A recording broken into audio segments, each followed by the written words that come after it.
I'll kickstart with the first question. What is the best thing that you guys are working on at the moment? I guess half the stuff that I'm working on, I honestly don't even know that it's happening until it starts happening as well, which is, I guess, really cool because it means that the teams internally at Tanda are sort of making and deciding on product and then building it and then asking for assistance in going and executing it and getting it done as well. Probably the coolest thing I've been looking at a little bit is helping Dan over here with our Facebook workplace integration and getting a bot basically live and accessible to anyone in a Facebook workplace account. Where do you see that going?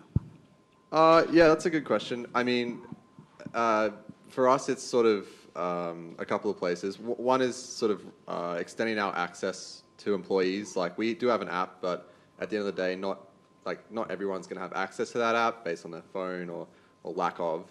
And so I guess we want to sort of encourage or increase how many people we can reach and how many employees' lives we can make better. And this is just one way to approach that. What is the bot capable of doing at the moment? Ideally, like at the moment, we have a couple of features in there, but our goal is to keep feature parity with the app. So anything that an employee would do in Tanda, they should be able to do in the app or on our Facebook bot as well. Cool, thank you. What's the coolest thing you're working on? I think like the mobile app as a whole is like a really cool thing because it gives us kind of, we never really had much engagement from Tanda ourselves with employees. We had the time clock, but people interact with that literally by putting in 4 numbers, taking a photo, and then that's the extent of their interaction. So I think the app as a whole is like really good, really exciting because it gives us a lot of extra stuff that we can do as a company to make employees' lives better and to engage employees both with the business they work for and with Tanda itself. In regards to like features, we're starting work on shift swapping really soon, so I'm actually really, really excited. I think the whole team and the whole company is really excited about that feature, so keep your eyes out for news about that. Probably the coolest thing I'm working on at the moment is product marketing. So I recently went and visited our Manila office, and we've got a big sort of creative marketing team that work there.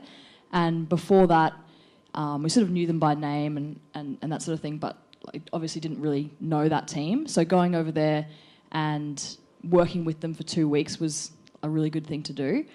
We use a process at Tanda called sprints, which is basically solving a problem in a sort of structured process, but it sort of allows you to move really quickly and solve tricky problems fast. So we did 2 sprints over there on product marketing for different features.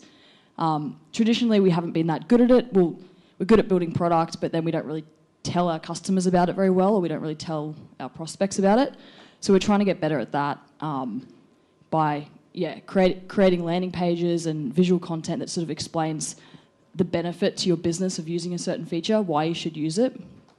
And as well as that, sort of better educating customers around what's coming and why they should use it, things like that. So that's probably the coolest thing. It also helps us get sorted in our own heads what we're building and why. So I've found it very helpful. How is what Tanda does, or which is workforce success, different from what other software companies do, which is just workforce management?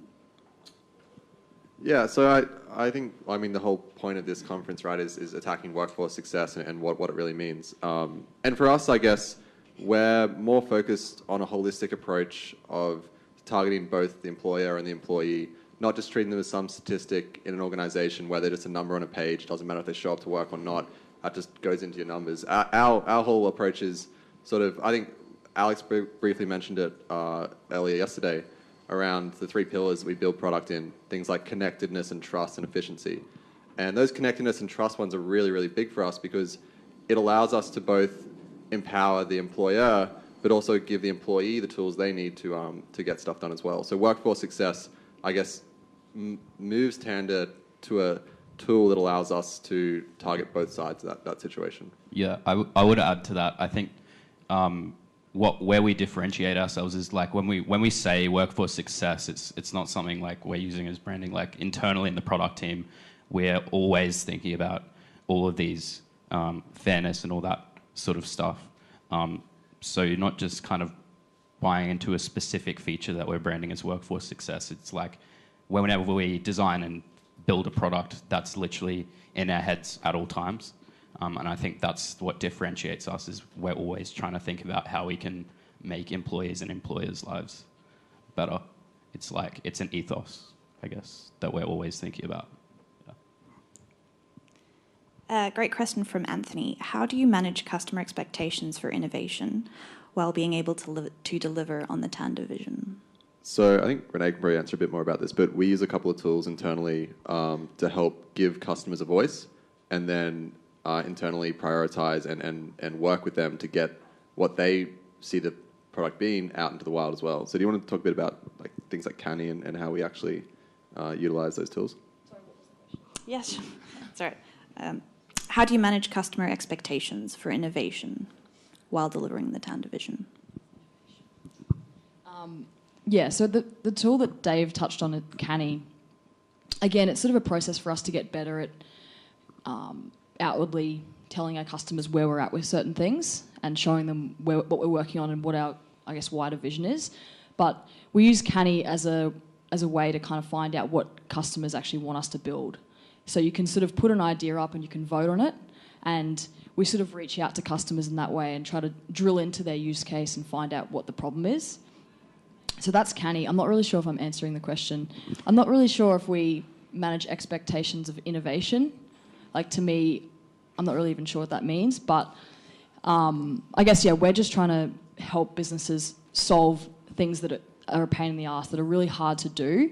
So we're trying to identify what are those biggest problems that we can solve with our products, where we can have the biggest value add. So less about innovation and more about, I guess that comes with it, but it's more about solving problems with technology in the best way we know how.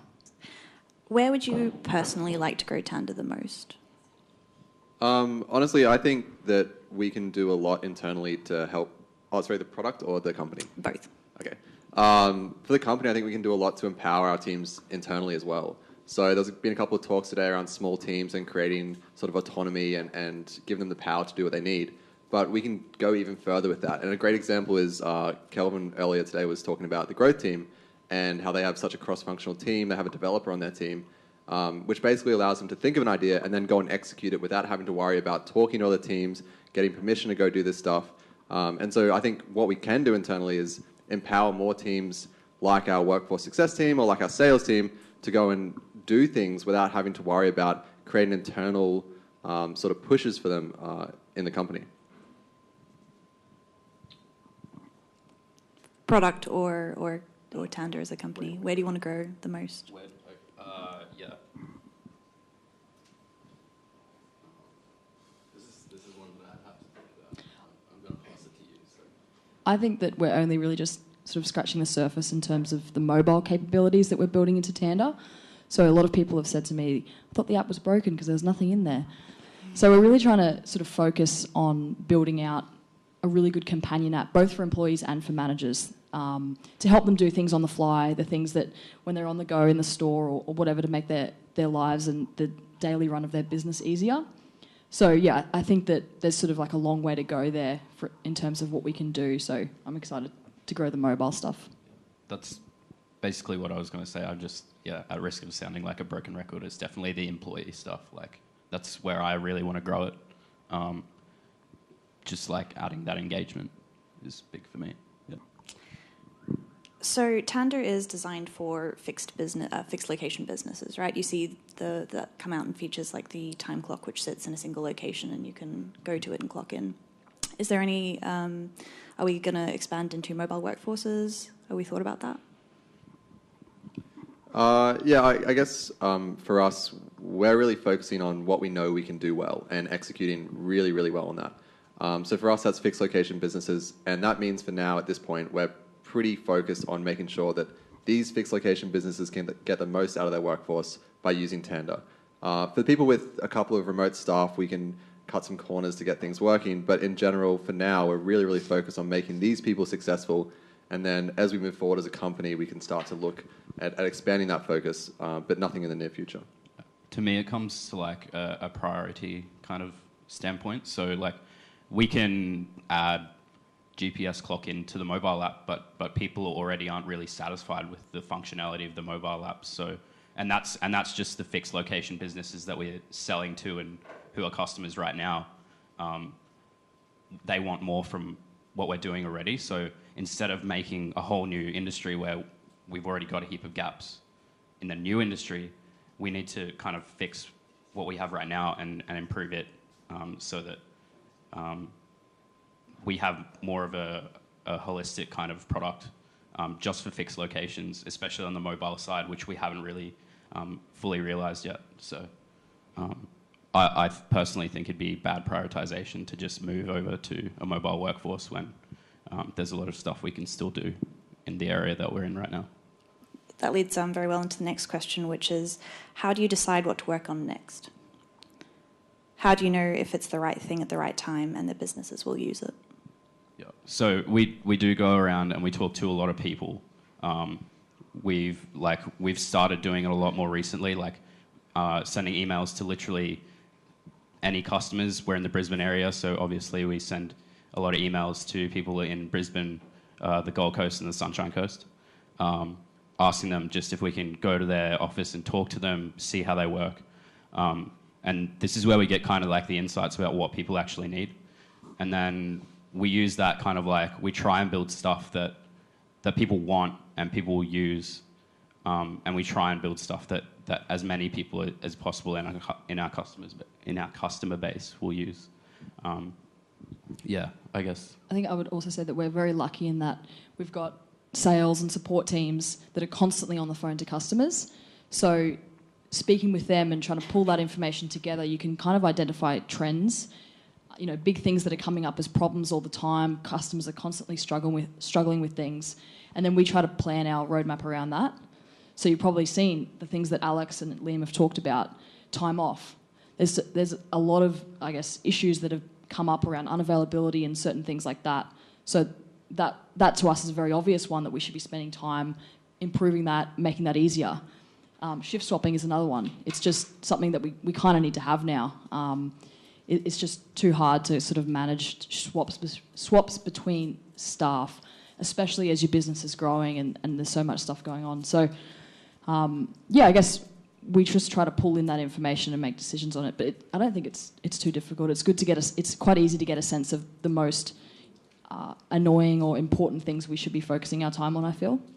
It's definitely a good feeling when we talk to a completely random selection of customers and they start telling us the same problem, and that's really enlightening to us kind of when we hear from multiple people in multiple different businesses that do hospitality and aged care and all this. They're all having the same problem, so then that basically lets us know that we're on the right track.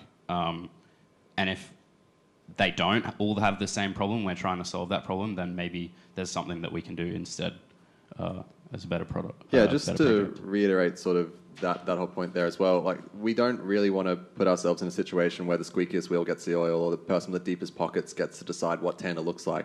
And we're in a really privileged position where we have a lot of clients in a lot of different industries, and we can then pull out those trends on best practice and what we think people should be doing with their workforces and help guide newer organizational owners and newer businesses in what the industry is actually doing. So in terms of building this stuff, we are in a really good spot to be able to look across the industry and figure out what are the big problems with Tanda and not necessarily just individual pain points that one person may have with the product. And that's the fun of working on a product, as well as trying to figure out how to solve a problem which seems completely different, but is actually the same, and you have to solve it for a bunch of different people. So sometimes we'll get someone will suggest a solution, and maybe different industries will suggest different solutions. And then we kind of look into it more, and we realise that even though they're giving all these different suggestions about the solution, when you drill down into it, sometimes it's the exact same kind of root problem. And so you can come up with a solution to that single problem that kind of everyone can use. That's what I would add to that. Yeah. Are there any feature requests that we've received that we just won't do, and why? Lots. Mm-hmm.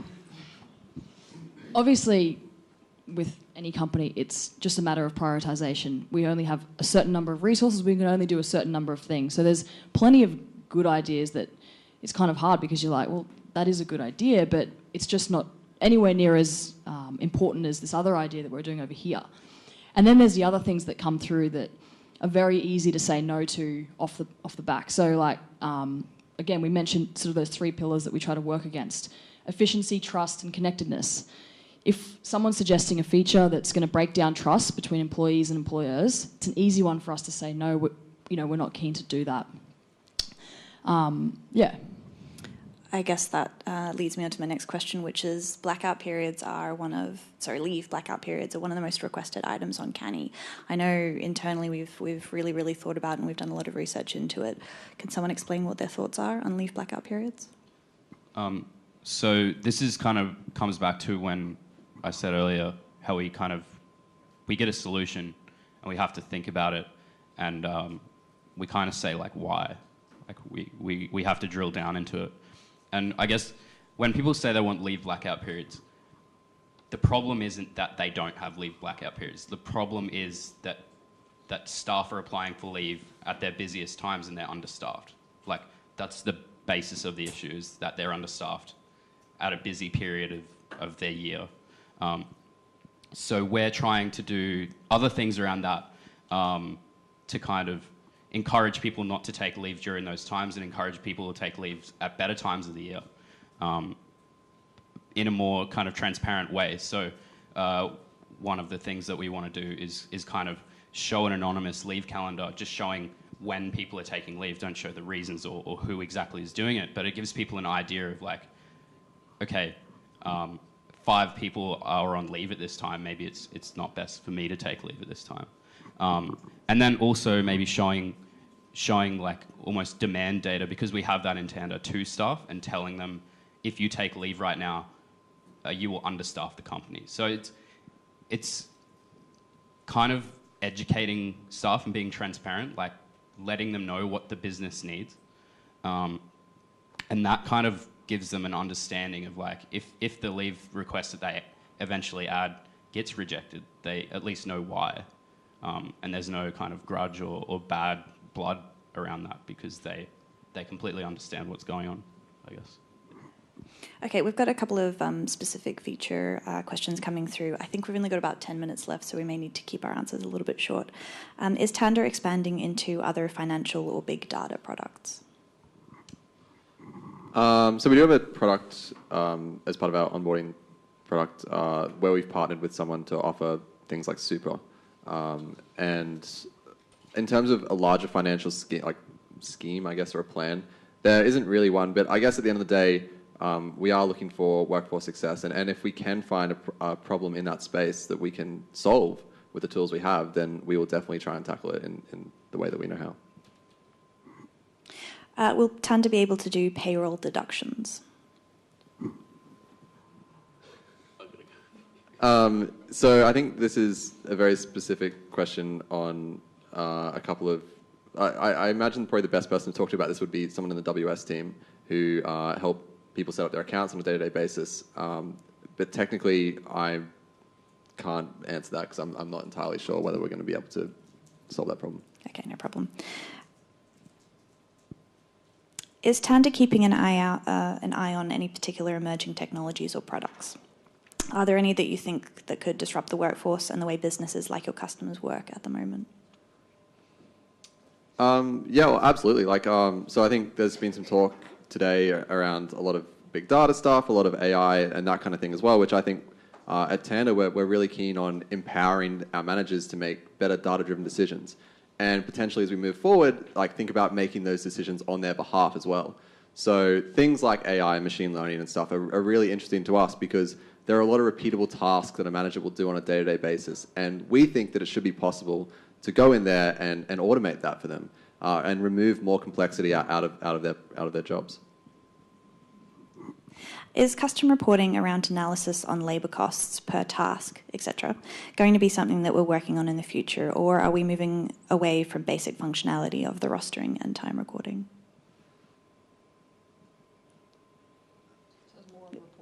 Yeah, so is custom reporting around analysis of labour costs something that we're doing? Right. We we don't have anything in the pipeline at the moment around that piece, but I think part of this whole thing really is in sort of allowing people to make these data-driven decisions. It's actually showing them the data in a way that makes sense. And I guess like as part of doing this, we will sort of look back over these things, but there's nothing in the pipeline at the moment around that. The live insights. Yeah. Yeah, so I think Alex mentioned it, but I think we want to pull that information out, probably on a more simplistic level than what you might think of as a standard report. But we want to give managers, on the day reporting of their wage costs against their sales, so they can make decisions on the day. So I'm not sure if that's exactly what the person asking the question was wanting, but I think. That's the thing that came up a lot when we've talked to a lot of customers. They want stuff that's going to be able to help them in their daily decision making. So that's going to make them more successful in their shift. Hopefully, have more oversight as to what's happening in their business, and maybe even if they're not physically in the location. So that's one thing that we're trying to do as well. And with that as well, we'll be able to have historical data, so you can go back in time and see, what actually happened throughout the day. And there's definitely an opportunity there to turn that into a bit of reporting, which I think would be really helpful for people. Where do you guys stand on biometrics? So it's a common request, especially from enterprises, stuff like facial recognition, fingerprint scanning, vein scanning. What are your thoughts? There's definitely a lot of different kinds of biometrics. Apparently vein scanning is a thing now. But I guess for us, the biggest thing we're focused on is the software. And a lot of these hardwares that exist to sort of verify that someone is who they say they are is a whole other field, which I think we're not an expert in, and we don't think we'll be an expert in that. But because we're a software company, we have the ability to integrate with, through things like our open API, existing tools that organizations already use in their businesses to help verify that people exist. And again, around that AI and sort of smart feature stuff, I think as we push forward, we want to be able to do basically detection-based stuff, but may not necessarily reflect exactly in the way that, that's definitely Sally, she's definitely clocking in right now, boom, done. That kind of stuff, I think we want to leave to people who know a lot more about it, and then talk with them and integrate with them. What has been your biggest challenge delivering a product in such a fast-growing user base? I think sometimes we struggle a bit with getting the word out about new things that we're working on. And I think it's something that we definitely have to get better at doing, which Renee touched on earlier, is we're trying to improve our marketing, not just for new customers, but even for current customers, telling them when we've got a new feature. I feel like that's definitely a big challenge for us with the growing customer base, especially the app. The adoption is not all that high, just because it's very hard to let every single employee know what it is, what it does, why they should use it. Yeah, that's definitely something for me. I think one of our recent challenges is because we're sort of entering other markets, so the US, the UK, the product team's obviously based in Brisbane, so it's hard for us to get really clear insight into the specific problems in those markets and how we can address them in the software, whilst not making it so complex and so hard for all of our Australian customers, which is really our core user base. So I think in some of those markets, we don't quite yet have product market fit like we do here in Australia. Paying people isn't anywhere near as difficult overseas as it is here in Australia. So our differentiator in the market is different. And it's not the same as it is here. So I think for us, trying to get a better understanding of what we should be doing from a product perspective to serve those markets is something we haven't quite cracked yet. And bringing that knowledge and that insight into the team is something I think we need to get better at as we start expanding more. Yeah, adding on to the overseas stuff, I think there's just a lot of value, not just like getting a market fit over there, but there's different perspectives that we can get from other markets that we can even bring into Australia as like we might think of something a certain way because of the Australian culture or something like that, that when we go to England, they think of it slightly differently, and we go, okay, that's kind of a really good idea that we might try and integrate into all of our products, kind of thing. So the different perspectives that different cultures and countries gives us is really interesting to me personally. On the flip side, I really like our fast-growing user base because it means I get to talk to more people. So the next one is for me. What do you classify as an enterprise customer, and how do you differentiate approach? So we don't have a list of things that make somebody an enterprise customer. For us, it's more about the complexity of the business.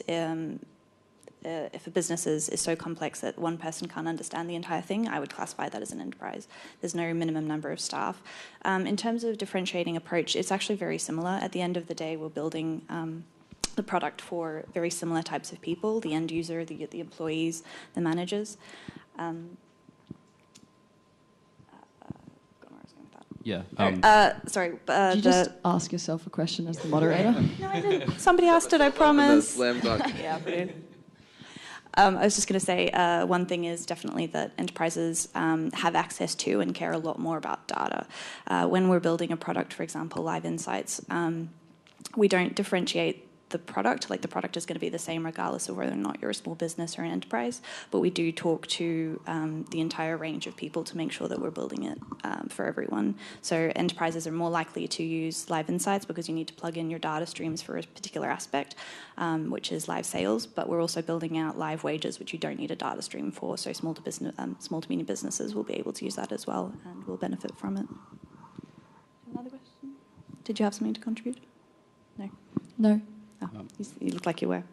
I think we may be out of time. 2 minutes? 2 minutes? Are there any more questions? Throw a hand up if you got one. Yeah, throw it up. Going to refresh quickly. Oh, here we go. What are some of the successes that you've seen design or delighting users play in creating a product for workforce success?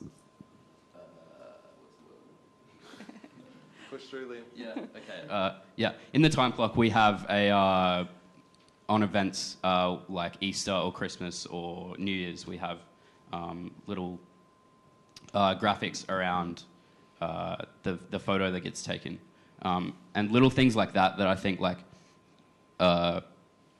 we don't like put a whole lot of time into them. Like, we have some designers who know how to write code, so it's not like we're taking away from building a larger feature. But it's definitely something that adds to kind of how people interact with Tanda. They kind of realize that, we kind of realize that just making work a little bit happier for people, like from a small thing, just saying happy birthday or showing them a little firework on New Year's Eve, just kind of like puts their day off to a good start. So that's definitely a successful thing that I think builds into what we're trying to do. I think it's also really cool to see, with the technology we already have, people actually using it to delight their own employees. And a good example was when Brod and Joel did their talk on Zapier, and they gave the example of basically a Facebook page where everyone's pictures came to the Facebook page and got upvoted. There are companies that have props next to their time clocks, and they all just put props on and stuff like that and play around with it. And that just drives up the engagement of actually using both Tanda and enjoying their workplace as well. So, like, without us even touching anything, these people have sort of found the tools to be able to engage more directly and delight their own employees. Yeah, they have to use it anyway, but we don't think that means it should be boring or feel forced. Like, if we were to give them a prop for a time clock, that makes that thing that they are forced to do that little bit less abrasive. It makes it more of something fun. Cool. I think we might leave it there. Thanks very much for coming, guys. If you have any further questions, feel free to approach any one of the Tanda staff.